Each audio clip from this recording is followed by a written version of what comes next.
Professor Blackwood never missed a single absence in 30 years of teaching, until the night she discovered what her students really thought of her.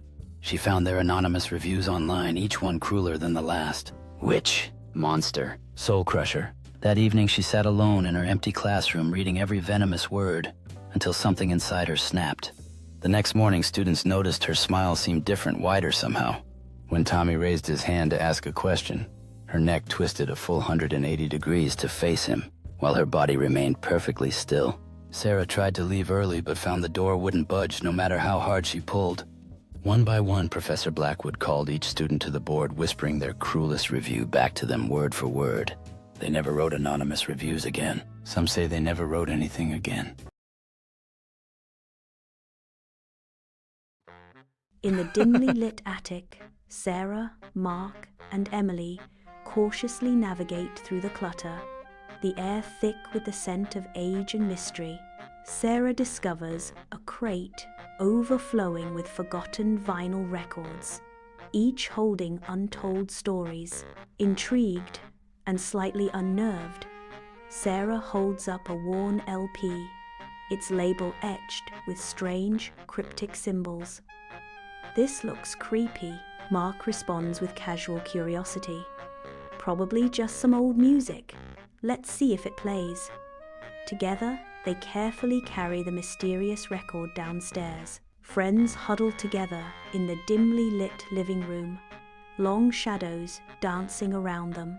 An antique record player stands as the centerpiece, its presence adding to the growing sense of unease. As the needle drops, Emily's voice breaks the silence. "Are you sure about this? It feels off." A palpable tension fills the room, each flicker of light amplifying the unsettling atmosphere. Sarah's hushed question hangs in the air. Did anyone else feel that? The music stops abruptly, plunging the living room into a suffocating silence. A ghostly figure materializes in the corner, its spectral eyes locked onto the LP. Emily screams, but her terror is swallowed by the oppressive atmosphere as the figure lunges forward. The lights flicker violently, casting frantic shadows before the room is consumed by darkness. A blood-curdling scream shatters the silence as the curse claims its first victim.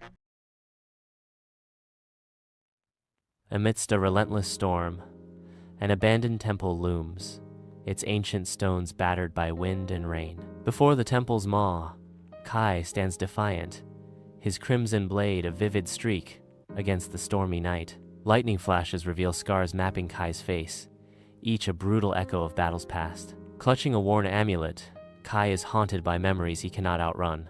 The air hangs heavy with decay and malevolence, a palpable darkness that seeps from the stones themselves. Kai moves stealthily through the temple corridors, every shadow seeming to watch him. Whispers echo, preying on Kai's mind as eerie shadows dance around him. Grotesque murals reveal demonic rituals, each a dark reflection of Kai's inner demons. The walls close in, the demonic images mocking his every move. Kai enters a ritual chamber, the air thick with dread and the stench of fresh blood. Fresh blood stains the altar, a stark warning of the demon's proximity and power. In the heart of the temple, shadows dance ominously as Kai stands ready, his crimson blade reflecting the dim light. A towering demon emerges from the darkness, its presence filling the chamber with an oppressive aura. Visions of past failures swirl around Kai, each a painful reminder of his deepest fears and guilt. The demon's sinister voice echoes through the chamber, exploiting Kai's vulnerabilities with every word. "I will not fail again," Kai cries out, his determination burning brighter than ever. The battle erupts, sparks flying, as Kai's blade clashes against the demon's dark energy. The Monaco Grand Prix explodes with the raw power of vintage Formula One cars, their engines a symphony of roaring thunder. Cars become blurs of color, fighting for every inch on the narrow, winding streets of Monaco. Amidst the chaos, a lone driver known as the Ghost defies the limits of possibility. The Ghost executes impossible maneuvers, overtaking competitors with breathtaking, unparalleled skill. The crowd is a kaleidoscope of excitement, their cheers lost in the mechanical tempest. The announcer cries out in disbelief. Unbelievable. The ghost is defying physics. Where did this driver come from? In a dimly lit dive bar, Anna sits opposite Marco, the smoky atmosphere thick with untold stories. Anna leans in, her voice cutting through the bar's murmur. Marco, you worked on his car.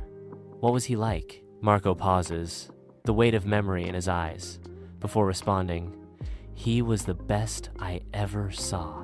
Marco continues, but haunted, like he was racing against something more than just the other drivers. Anna arrives at the deserted racetrack. The wind howls through the decaying grandstands. She clutches a weathered photograph. It shows the ghost car, a relic of a forgotten time. They say he disappeared during a race here.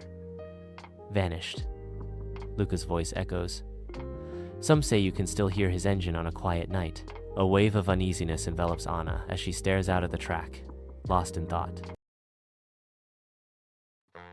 Under the cover of night, a relentless downpour batters a desolate landscape, its fury amplified by rising floodwaters. An old, isolated house appears, standing as a solitary sentinel against the raging currents. The roar of the water mixes with the ominous crack of thunder, creating a symphony of despair. In the window, a flickering light emerges, a fragile beacon of hope against the overwhelming darkness. In the old house's dimly lit living room, survivors gather, fear permeating the air. Amid the ominous creaks and seeping water, Mark struggles to fortify their fragile sanctuary. Suddenly, a deafening bang shatters the silence from the basement, triggering collective dread. Mark's voice cuts through the tension. What was that? In the flooded attic of the old house, Anna cautiously navigates through the debris, the chilling dampness surrounding her. Amidst the floating wreckage, an unsettling sight catches her eye, a porcelain doll with vacant eyes. As Anna reaches for the doll, its head eerily turns to face her, a silent, haunting gaze. Anna drops the doll in fright and calls out into the darkness. Hello? Is anyone there?